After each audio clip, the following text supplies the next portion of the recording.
Qu'est-ce que c'est? Une Bible? Tu lis la Bible, Ringo? Pas tous les jours. Au large biblique. Le podcast Qui explore la Bible. Bienvenue à toutes et à tous sur Au large biblique, le podcast qui explore la Bible pour cette émission consacrée au prophète Élisée. Nous avons la dernière fois dressé le cadre historique et narratif de cette histoire, ainsi que les questions que celle-ci soulevait notamment sur la mission d'Élisée, annoncée par Dieu et réalisée différemment par le prophète. Élisée nous avait été présenté avec l'appel d'Élie en 1 Roi 19 et ne sera plus mentionné par la suite. Nous le retrouvons aujourd'hui, 8 chapitres plus loin, avec un récit dans lequel Élisée va endosser son rôle de prophète à la place d'Élie, son maître. Comme je l'ai déjà présenté lors de l'épisode précédent, c'est avec ce chapitre que débute le cycle d'Élisée et que prend fin celui d'Élie. Nous avions d'ailleurs déjà évoqué ce chapitre 2 du second livre des rois à l'occasion de la série du podcast sur les récits d'ascension.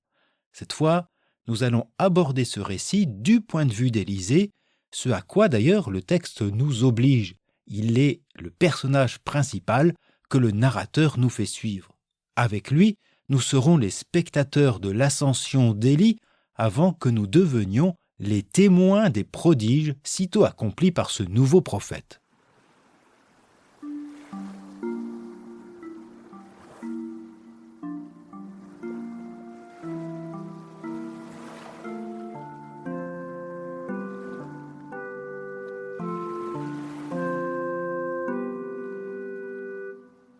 L'histoire que nous allons découvrir représente un récit charnière qui vient conclure le cycle d'Élie avec son ascension aux cieux et introduire celui d'Élisée qui est investi de l'esprit d'Élie. Il vient juste après l'épisode racontant la mort du roi omride Akasias ou Okosias selon les traductions. Au premier chapitre de ce second livre des rois, tombé de son balcon et gravement blessé, le roi Akasias, fils d'Akab, en appelle au sanctuaire de Baal. Obéissant à Yahvé, Élie part au-devant des messagers royaux et prédit pour le roi sa mort prochaine en raison de son impiété. Akasias envoie alors sa garde ramener de force le prophète. Mais un feu du ciel descend et dévore les soldats. Même chose pour la seconde escouade. Mais la troisième, faisant preuve de crainte, Dieu demande à Élie de partir avec elle. Et face au roi, le prophète annonce ce que Yahvé lui avait dit, le roi mourra à cause de son impiété. Il expirera peu de temps après cette deuxième année de son règne. Son fils Yoram monte alors sur le trône. C'est alors que le rédacteur annonce sans ménagement la fin des aventures d'Élie. Voici ce qui arriva quand Yahvé fit monter Élie au ciel dans la tempête. Le récit de l'ascension d'Élie concernera davantage son successeur, Élisée. C'est de son point de vue que le rédacteur se place. Seul un verset rapporte l'ascension céleste du prophète. L'ensemble de ce passage comporte 3 parties nettement distinctes. La première raconte la marche d'Élie vers Béthel, puis vers Jéricho jusqu'au Jourdain. À cette occasion, par 3 fois, Élie demande à Élisée de ne pas le suivre, ce que refuse ce dernier. Par 3 fois, Élisée rencontre des fils de prophètes qui savent ce qui se trame. La seconde partie se déroule sur l'autre rive du Jourdain et concerne le départ d'Élie et la demande de son disciple, recevoir une double part de son esprit. Enfin, avec la troisième partie, le rédacteur nous fait reprendre le chemin inverse depuis le Jourdain jusqu'à Jéricho pour parvenir à Béthel. À chacun de ces endroits, le texte raconte les 3 premiers prodiges d'Élisée venant confirmer le don fait à ce prophète. Ce sont ces 3 parties que nous allons découvrir maintenant.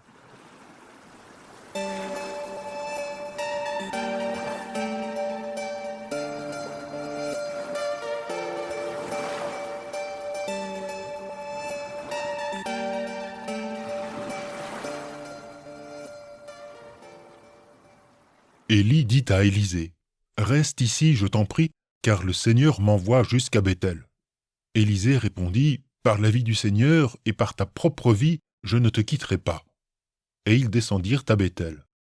Les fils de prophètes qui étaient à Béthel sortirent vers Élisée et lui dirent, « Sais-tu qu'aujourd'hui le Seigneur va enlever ton maître dans les airs au-dessus de ta tête ?» Il répondit, Je le sais, moi aussi. Taisez-vous. » Ces mêmes versets vont être répétés à l'identique ou presque pour la venue des prophètes à Jéricho. Élie dit à Élisée « Reste ici, je t'en prie, car le Seigneur m'envoie à Jéricho. » Élisée répondit « Par la vie du Seigneur et par ta propre vie, je ne te quitterai pas, etc. » Propos qui seront encore repris pour le départ vers le Jourdain. Ces répétitions permettent au rédacteur d'insister sur 3 éléments. L'ordre divin qui mène les pas d'Élie, l'attachement d'Élisée à son maître et le rôle joué par les fils de prophètes. « Reste ici, je t'en prie, car le Seigneur m'envoie jusqu'à Béthel. » Élisée répondit « Par la vie du Seigneur et par ta propre vie, je ne te quitterai pas. » Par 3 fois, le texte nous fait entendre ce court dialogue. Il vient souligner la fidélité de nos 2 protagonistes à Yahvé et la fidélité d'Élisée envers Élie qu'il ne veut pas quitter malgré l'insistance de ce dernier. Élisée est ainsi présenté comme le fidèle disciple et du prophète et de Yahvé. C'est d'ailleurs ce dernier qui conduit encore la mission d'Élie depuis Béthel jusqu'au Jourdain et bientôt jusqu'aux cieux. Cette destination annoncée au lecteur est connue aussi par ses fils de prophètes qui avertissent par 2 fois Élisée « Sais-tu qu'aujourd'hui le Seigneur va enlever ton maître dans les airs au-dessus de ta tête ?» Et il répondit « Je le sais, moi aussi, taisez-vous. » Ces fils de prophètes ont donc, en leur qualité de devins, deviné ce qui allait se passer ce même jour. Mais qui sont-ils précisément ? Il est difficile d'être affirmatif à leur sujet. L'expression « fils de prophète » en hébreu « bnei hanevim » ne se rencontre quasi uniquement que dans le cycle d'Élisée, et majoritairement dans sa première partie à l'occasion de ce chapitre 2. Il y a une exception, puisqu'on la trouve aussi en 1 Roi 20 lors du cycle d'Élie. Certes, on peut les associer à d'autres expressions que l'on trouve avec le prophète Samuel au temps de Saül et David. Ils sont appelés bande de prophètes, révèle Hanevim, ou communauté de prophètes, la Hakat Hanevim. Le terme « fils de prophète » ne renvoie donc pas à une filiation, mais à un groupe reconnu et reconnaissable. Dans la Bible, ces groupes sont toujours associés à Yahvé. Certains commentateurs penchent pour une communauté de vie de type monastique, tandis que d'autres les comparent avec la fonction d'une guilde. Ces prophètes, vivant de manière indépendante, se rassemblent de temps à autre à l'écart des villages ou cités. Ils ne semblent pas liés à des sanctuaires comme pourraient l'être d'autres prophètes. Élie, ou Élisée qui est proche d'eux, et peut-être l'un d'entre eux, mène d'ailleurs une vie d'itinérance. Le prophétisme n'est pas propre à l'Israël biblique. Le prophète devin ou le voyant, homme ou femme, est très présent dans le Moyen-Orient ancien. Les sanctuaires dédiés aux divinités hébergent ainsi certains de ces devins qui, par un don et une technique spécifique, voire l'ivresse, pensent accéder au monde du divin par des phénomènes de transe ou d'extase, par une observation de la nature ou des viscères d'animaux. On retrouve ces techniques jusque dans la Bible, dans ces groupes de prophètes, et on l'observera encore avec Élisée. J'aurai donc l'occasion d'y revenir. Dans notre récit, ces fils de prophètes questionnent Élisée, qui n'est alors que disciple. Ils le questionnent sur le départ céleste de son maître. « Sais-tu qu'aujourd'hui le Seigneur va enlever ton maître dans les airs au-dessus de ta tête ?» Eux savent, et c'est normal, c'est leur métier. Leur question et surtout la réponse d'Élisée permet de montrer que ce dernier a lui aussi cette capacité de divination et qu'elle pourrait même être supérieure à ses fils de prophètes. Je le sais, moi aussi, taisez-vous. Comme si désormais, Élisée n'a plus rien à apprendre d'eux. Et effectivement, arrivés au Jourdain, les fils de prophètes sont présents en nombre, mais désormais silencieux.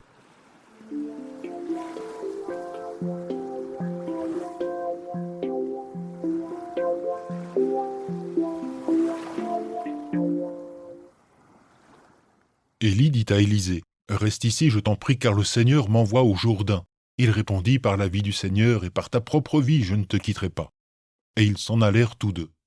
50 d'entre les fils de prophètes allèrent se placer en face du Jourdain à distance d'Élie et d'Élisée, qui s'arrêtèrent tous deux près du fleuve. Alors Élie enleva son manteau, le roula et en frappa les eaux qui se séparèrent. Ils passèrent tous deux à pied sec. Comme ils passaient, Élie dit à Élisée, « demande ce que je dois faire pour toi avant d'être enlevé loin de toi. » Élisée répondit, « Que vienne sur moi, je t'en prie, une double part de ton esprit. » Il dit, « Tu demandes une chose difficile. Si tu me vois pendant que je serai enlevé loin de toi, alors il en sera ainsi pour toi. Sinon, cela ne sera pas. » Tandis qu'ils poursuivaient leur route tout en parlant, voici qu'un char de feu et des chevaux de feu les séparèrent l'un de l'autre. Élie monta au ciel dans la tempête. Quant à Élisée, il voyait et criait « Mon père, char d'Israël et sa cavalerie !» Puis il cessa de le voir. Il saisit alors ses vêtements et les déchira en deux. Pour ce passage, je reprends des éléments que vous avez peut-être entendus avec l'épisode 67, Enoch, Élie et autres ascensions, dont le lien est en description. La scène se passe au-delà du Jourdain qu'Élie traverse à pied sec après avoir ouvert les eaux avec son manteau. Ce prodige du prophète fait mémoire du passage du même Jourdain, en sens inverse, par Josué, au chapitre 13. Bien évidemment, on se souvient aussi, avec cette scène de l'ouverture des eaux, des Hébreux et de Moïse, main tendue et bâton levé. Dans ces deux passages, c'est le Seigneur, le maître de la création, qui sépare les eaux. Ce signe manifestait le salut de Dieu offert à son peuple. Ici, la place du manteau permet de souligner l'autorité d'Élie à l'image, voire à l'aune de celle de Moïse. Élie, par ce geste, et plus loin par son élévation céleste, est ainsi désigné par le texte comme le prophète d'importance à la suite de Moïse. Un prophète lié au salut promis et qui se prépare à léguer sa mission prophétique à son disciple. C'est en ce sens qu'il faut entendre la réponse d'Élisée à son maître. « Demande ce que je dois faire pour toi avant d'être enlevé loin de toi. » Et Élisée répondit, « Que vienne sur moi, je t'en prie, une double part de ton esprit. » Cette double part de l'esprit d'Élie représente la double part d'héritage revenant au fils aîné selon Deutéronome 21. Élisée demande donc à être considéré comme le fils spirituel d'Élie, héritier de son manteau de prophète, c'est-à-dire de sa mission, mais aussi de son pouvoir, de sa capacité à être en lien avec Yahvé. C'est ce que lui répond Élie. Ce don de son esprit, cette donation, sera d'abord celle de Dieu avant d'être celle de son maître prophète. Si tu me vois pendant que je serai enlevé loin de toi, alors il en sera ainsi pour toi. Sinon, cela ne sera pas. Cette condition, si tu me vois, ne renvoie pas tant à la capacité d'Élie qu'à la grâce et à l'initiative divine de lui ouvrir les yeux. Et c'est ce qui advient. Alors qu'un char céleste, qui représente la souveraineté divine, apparaît, et qu'Élie s'élève dans la tempête, Élisée voyait et criait « Mon père, char d'Israël et sa cavalerie ». Il voit, ce qui confirme sa qualité de fils spirituel d'Élie, qu'il désigne par le nom doublement répété de « Père ». La fin de cette scène montre Élisée déchirant ses vêtements, rite de deuil. Cependant, si Élisée est bien fils prophétique d'Élie, est-il capable de se montrer à la hauteur de ce dernier ? C'est ce que vont prouver les 3 passages suivants.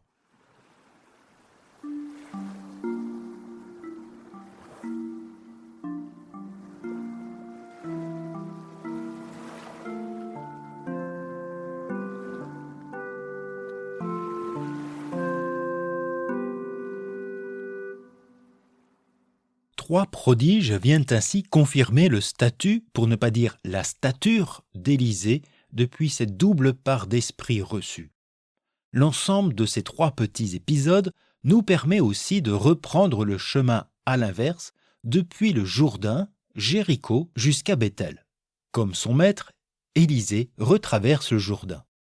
Élisée ramassa le manteau qui était tombé des épaules d'Élie, revint vers le Jourdain et s'arrêta sur la rive. Il enleva le manteau qui était tombé des épaules d'Élie et en frappa les eaux en disant « Où est le Seigneur, le Dieu d'Élie ?» Lui aussi frappa les eaux et elles se séparèrent et Élisée passa. Les fils de prophètes, ceux de Jéricho, qui avaient vu d'en face, dirent « L'esprit d'Élie repose sur Élisée. » Ils vinrent à sa rencontre, se prosternèrent devant lui jusqu'à terre. En refaisant le même geste et en réussissant l'exploit, Élisée montre qu'il se situe dans la droite ligne des prophètes de salut, Moïse et Élie son maître. Son action est mise sous l'autorité de Yahvé qu'il invoque.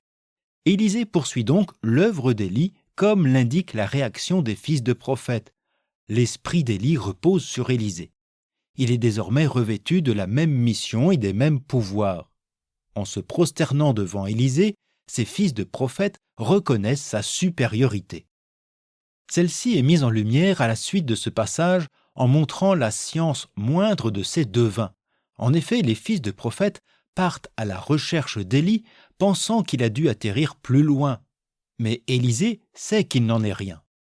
Les fils de prophètes envoyèrent 50 hommes qui cherchèrent Élie durant 3 jours sans le trouver. Ils revinrent vers Élisée qui était resté à Jéricho et qui leur dit « Ne vous avais-je pas dit, n'y allez pas ?» Élisée est donc un meilleur prophète et un meilleur devin que ses fils de prophètes. Restons à Jéricho pour la scène suivante. Des gens de Jéricho dirent à Élisée « Comme le voit mon Seigneur, le séjour dans la ville est agréable. Toutefois, l'eau est mauvaise et le pays stérile. » Élisée dit « Procurez-moi une écuelle neuve et mettez-y du sel. » Ils la lui procurèrent, il sortit vers l'endroit où jaillissait l'eau, y jeta du sel en disant « Ainsi parle Yahvé, j'assainis cette eau, elle n'apportera plus ni mort ni stérilité. » L'eau fut assainie jusqu'à ce jour, selon la parole qu'avait dite Élisée. Ce second prodige vient confirmer le pouvoir d'Élisée qui, au nom du Seigneur, vient assainir des eaux en faveur du peuple de Jéricho. Écuelle neuve et sel montrent son savoir-faire, sa technique de devin guérisseur. Mais nous ne pouvons réduire ce récit à celui d'un simple miracle obtenu d'un devin démontrant ainsi l'efficacité de ses pouvoirs. Passage des eaux à pied sec et assainissement des eaux, c'est le même scénario qu'après la traversée de la mer des Joncs où Moïse assainit les eaux de Mara. Le miracle d'Élisée manifeste ainsi le dessein de salut de Dieu qui advient pour vaincre la mort et l'infertilité. Élisée revêt non seulement le manteau d'Élie, mais aussi la stature de Moïse. Si Élisée vient en prophète, c'est bien pour apporter vie et salut à un peuple. Cependant, le dernier prodige apparaît plus problématique, voire contradictoire avec cette heureuse issue. Élisée monta de là à Béthel. Comme il montait par la route, des gamins sortirent de la ville et se moquèrent de lui en disant « Vas-y, tondu, vas-y !» Il se retourna, les regarda et les maudit au nom du Seigneur Yahvé. Alors 2 ours sortirent du bois et déchirèrent 42 de ses enfants. Cette traduction évoque ses enfants, en hébreu Yeladim, ou ses gamins, en hébreu Néharim, 2 termes qui peuvent aussi désigner des jeunes hommes. Quoi qu'il en soit, la fin demeure tragique. Ces morts contrastent avec les eaux assainies représentant la vie du passage précédent. Si Élisée sert le salut de Yahvé, il en est aussi le serviteur du jugement. Ce que l'on savait depuis le premier livre des rois, où il était désigné aux côtés de Jéhou pour le jugement divin. Pourtant, la sanction envers ces jeunes peut apparaître démesurée, injuste et non proportionnelle à la faute. Mais voyons cela d'un peu plus près. La scène se déroule à Béthel. Or, ce lieu est l'endroit choisi par le premier roi israélite Jéroboam pour bâtir un sanctuaire concurrent à celui de Jérusalem. Le nouveau roi a convaincu 10 tribus de désavouer le royaume de Salomon. C'est avec lui qu'apparaît ce royaume d'Israël distinct de celui de Juda et Jérusalem. Selon le récit, Jéroboam construit 2 sanctuaires à Dan et à Béthel, où il installe des veaux d'or pour que le peuple adore son Dieu. Selon l'auteur yaviste, Jéroboam fait preuve de syncrétisme, d'idolâtrie, et l'auteur condamne surtout cette mainmise royale sur le culte, les prêtres et l'image de Dieu. C'est ce que le texte désignera par l'expression « le péché de Jéroboam ». Nous aurons l'occasion d'y revenir lors de l'épisode sur Élisée et la royauté. Bref, Béthel ne jouit pas d'une bonne réputation dans les livres des rois. Les moqueries des jeunes à l'encontre du prophète souligneraient cette opposition du yavisme exclusif et aniconique face au culte syncrétiste du jeune royaume. La sanction viserait ainsi à condamner Béthel, qui se moque du prophète en ces termes « Vas-y tondu, vas-y » ou plus littéralement « Monte chauve, monte ». À cette époque, la calvitie naturelle ou précoce est perçue comme une malédiction divine, un signe néfaste. Comment un chauve pourrait-il être prophète de Dieu ? De même, l'invitation à monter peut signifier deux choses. Soit que ces jeunes lui demandent, moqueurs, de venir saluer leur sanctuaire syncrétiste, ou qu'ils lui demandent de monter aux cieux comme son maître. Quoi qu'il en soit, il s'agit d'une véritable provocation à l'encontre du prophète de Yahvé qui répond par une malédiction. Élisée n'en appelle pas directement ou explicitement à la mort, et le nom de Yahvé n'est pas non plus mentionné pour la venue de ces deux ours femelles. Cependant, le texte nous oblige à faire le lien entre la malédiction du prophète et l'incident meurtrier. Il peut être perçu comme une sanction, une juste rétribution envers les méchants et les idolâtres. Si Dieu apporte la vie à ceux qui souffrent comme à Jéricho, il apporte aussi la mort et son jugement définitif à ceux qui s'opposent à lui. De fait, si l'on pense à Élie, le feu du ciel n'est-il pas descendu dévorer par 2 fois cette troupe armée du roi Akasias venu se saisir de lui? On peut encore penser au temps de l'Exode, où le Seigneur fait périr ces Hébreux qui s'opposent à son dessein et à Moïse. Notre récit montre ainsi que Yahvé est aux côtés d'Élisée. Mais vous remarquerez aussi que ce récit dramatique est incohérent. Comment 2 ours, dont on se demande d'où elles sortent, si près d'une ville, ont-elles pu déchiqueter 42 jeunes hommes? 1 ou 2 massacres suffisent pour faire fuir tous les autres. Ce récit prend donc la forme d'une parabole avec ses exagérations. Ces 2 ours, bien en chair, répondent-elles aux 2 veaux d'or inertes installés comme monture divine par Jéroboam? L'allégorie pourrait s'arrêter ici. Ces 3 prodiges liés au prophète permettent ainsi de percevoir Élisée comme un digne fils prophétique d'Élie, mais aussi de Moïse, au service d'un Dieu juge et sauveur. Ce récit du chapitre 2 du 2e livre des Rois nous oblige à être davantage attentifs à la suite des aventures de ce personnage qui est présenté tel une figure héroïque et qui agit au nom de Dieu et pour qui Dieu agit.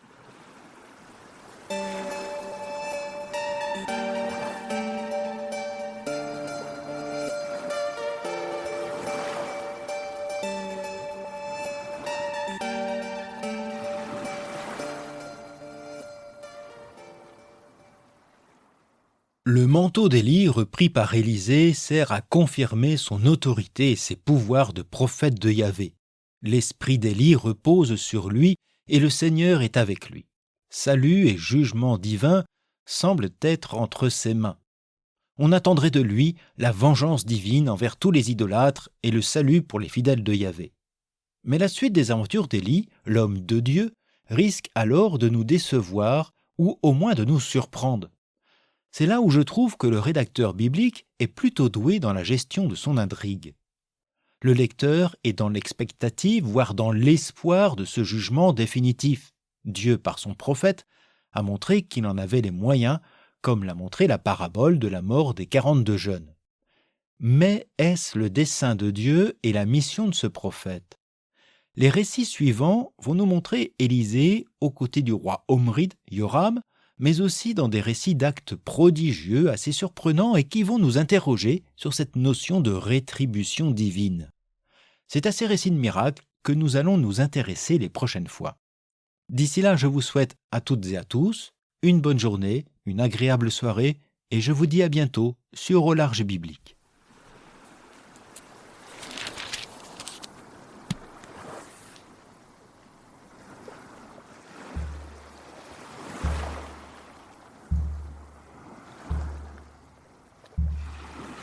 Au large biblique est un podcast créé et animé par François Bessonnet, prêtre et bibliste.